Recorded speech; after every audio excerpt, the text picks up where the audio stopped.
Assalamualaikum warahmatullahi wabarakatuh. Bismillahirrahmanirrahim. Alhamdulillahi rabbil alamin. Wassalatu wassalamu ala sayyidina Muhammad wa ala alihi wa sahbihi ajma'in. Amma ba'd. Sahabat fillah yang dirahmati Allah, ada satu amalan hati yang nilainya sangat besar di sisi Allah, namun sering tidak terlihat oleh manusia. Amalan itu adalah ikhlas. Ikhlas adalah ruh dari setiap amal. Tanpa ikhlas, amal sebesar apapun bisa menjadi kosong. Tapi dengan ikhlas, amal sekecil apapun bisa menjadi sangat agung di sisi Allah. Kita sering berkata, saya sudah ikhlas. Namun pernahkah kita benar-benar menguji hati kita? Dalam kitab Bustanul Arifin disebutkan nasihat dari seorang ulama besar ahli tasawuf, Imam Zunnun al-Misri rahimahullah. Beliau menyebutkan 3 tanda seseorang telah mencapai derajat ikhlas. Mari kita renungkan bersama, agar kita tahu di mana posisi hati kita hari ini. Pertama, sama antara pujian dan celaan. Imam Zunnun berkata, Istiwa'ul madhi wa dhammi minal amma. Artinya, sama saja baginya pujian dan celaan manusia. Sahabat fillah, secara fitrah, manusia senang dipuji dan tidak suka dihina. Ketika dipuji, hati terasa ringan. Ketika dicela, hati terasa panas. Namun orang yang ikhlas tidak menjadikan manusia sebagai tujuan. Ia menjadikan Allah sebagai tujuan. Ia tidak beramal untuk tepuk tangan. Ia tidak berdakwah untuk popularitas. Bayangkan seseorang yang bekerja rajin hanya ketika dilihat atasan. Ketika tidak diawasi, ia bermalas-malasan. Itu tanda ia bekerja untuk manusia, bukan karena tanggung jawab. Begitu juga amal kita. Jika semangat saat dilihat orang, tapi lemah saat sendirian, berarti hati kita masih terikat pada makhluk. Orang yang ikhlas tetap istiqamah, ada yang melihat atau tidak, dipuji atau tidak. Bahkan terkadang ia lebih nyaman ketika tidak dikenal. Jika hari ini Anda berbuat baik lalu dihujat, apakah Anda berhenti? Jika Anda dipuji, apakah Anda mulai merasa lebih suci? Orang yang ikhlas seperti batu karang di tengah lautan. Dihantam ombak celaan, ia tetap kokoh.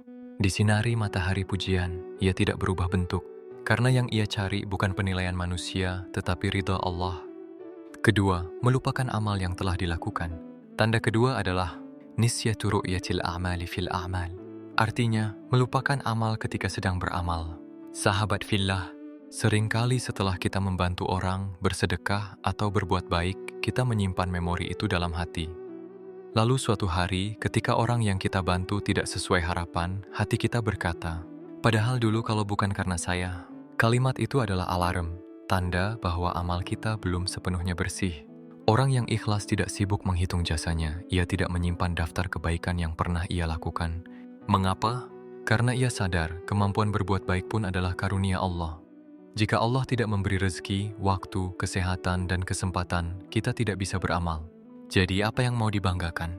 Orang yang ikhlas beramal lalu melupakannya. Ia justru lebih sibuk mengingat dosa-dosanya dan memohon ampun kepada Allah. Ia takut amalnya tidak diterima. Ia khawatir ada ria yang menyelinap tanpa ia sadari.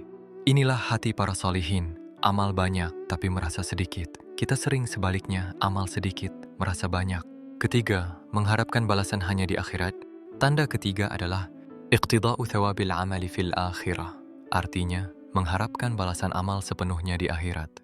Sahabat fillah yang dimuliakan Allah, dunia ini adalah tempat menanam, akhirat adalah tempat panen. Orang yang ikhlas tidak terlalu sibuk mencari balasan di dunia. Ia tidak kecewa jika tidak dipuji, tidak marah jika tidak dibalas terima kasih, karena ia sudah menitipkan balasannya kepada Allah. Ia yakin tidak ada satupun kebaikan yang hilang. Sekecil apapun amal pasti dicatat. Seberat zarrah pun pasti dibalas. Ketika orientasi kita masih dunia, hati mudah kecewa. Tapi ketika orientasi kita akhirat, hati menjadi luas dan tenang. Jika bantuan tidak dihargai, tidak masalah. Jika dakwah tidak diapresiasi, tidak masalah. Jika perjuangan tidak terlihat, tidak masalah. Karena Allah melihat, dan penglihatan Allah cukup bagi kita. Orang yang ikhlas tidak pernah rugi. Mungkin di dunia ia tidak dikenal, tapi di langit namanya disebut oleh para malaikat. Penutup dan nasihat. Sahabat fillah yang dirahmati Allah, ikhlas bukan perkara ringan. Ia adalah jihad seumur hidup melawan ego dan hawa nafsu. 3 tanda dari Imam Zunnun al-Misri ini adalah cermin untuk kita. Jangan goyah karena celaan. Jangan terbang karena pujian. Lupakan kebaikan kita. Ingat bahwa semua kemampuan datang dari Allah dan arahkan seluruh harapan kita hanya kepada balasan akhirat. Mari kita berdoa. Ya Allah, bersihkan hati kami dari riya, ujub, dan sum'ah. Jadikan setiap amal kami benar-benar lillahi ta'ala. Terimalah amal kami walaupun sedikit dan ampuni dosa-dosa kami yang begitu banyak. Amin. Allahumma salli ala Sayyidina Muhammad wa ala ali Sayyidina Muhammad. Subhanaka Allahumma wa bihamdik. Ashhadu an la ilaha illa ant. Astaghfiruka wa atubu ilaik. Wassalamualaikum warahmatullahi wabarakatuh.